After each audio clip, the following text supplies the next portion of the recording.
bonjour à toutes et à tous. Je voudrais simplement, au nom de la Caisse des dépôts, vous souhaiter la bienvenue. Vous allez traiter d'un sujet très important qui est le retour d'expérience par rapport à la période du Covid que nous avons vécue et dont malheureusement on doit dire qu'on la vit encore. S'il y a vraiment une fonction qui a été au boulot, vraiment 100% et même 150%, c'est bien cette fonction RH. Parce que dans ce moment, ce grand moment d'incertitude, vers qui se tourner, eh bien, c'est la DRH. En fait, on a été les super organisateurs. Les DRH, tout au long de cette crise, je pense, se sont évertués à garder contact avec les managers et les agents, à garantir des maintiens de salaire, on l'a vu. La fonction RH a quand même été bien impactée pendant la crise.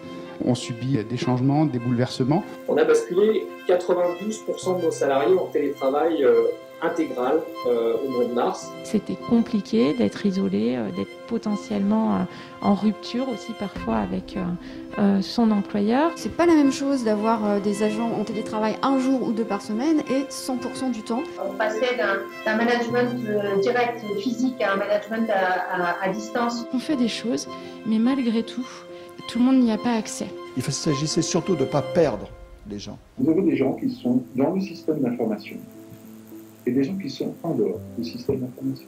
Je pense que du coup, sur les enseignements à tirer dans nos politiques RH, c'est travailler sur du long terme pour faire en sorte que le numérique fasse partie du socle de compétences de base de nos agents. Et le télétravail, ça a été un levier assez puissant de cette transformation digitale parce qu'une fois qu'on est à distance, on n'a quand même pas d'autre choix que de changer ses pratiques de travail, de changer ses modes de collaboration. Ça va modifier la forme que va prendre notre communication, même si tout ne peut pas se faire de manière dématérialisée.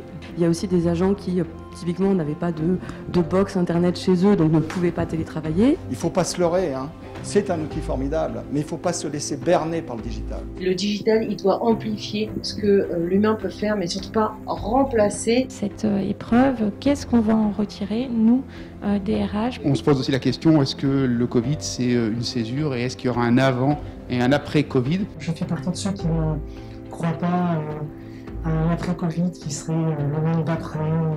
Par contre, qu'il y ait des évolutions, et notamment, je pense, de comportements managériaux, ça me paraît être utile. La crise, à mon sens, n'a pas vraiment créé de nouvelles choses en tant que telles. C'est juste un révélateur de ce qui se passe dans la vie quotidienne de nos organisations. La crise a révélé et révèle nos forces et nos faiblesses. Dans ce qu'on est en train de vivre aujourd'hui et dans ce qu'on va vivre demain, il y a cette question du sens du travail qui va être importante à gérer pour nous en tant que DRH. On a mis dans nos fondamentaux le lien humain. Il y avait un grand besoin d'exprimer les choses et je crois que vraiment l'écoute est revenue au centre du jeu managérial. Et finalement, en faisant ça, on a affirmé, au-delà des fonctions RH régaliennes, le positionnement des DRH en tant qu'accompagnatrice des évolutions, des changements, d'autant plus important en cette période d'instabilité.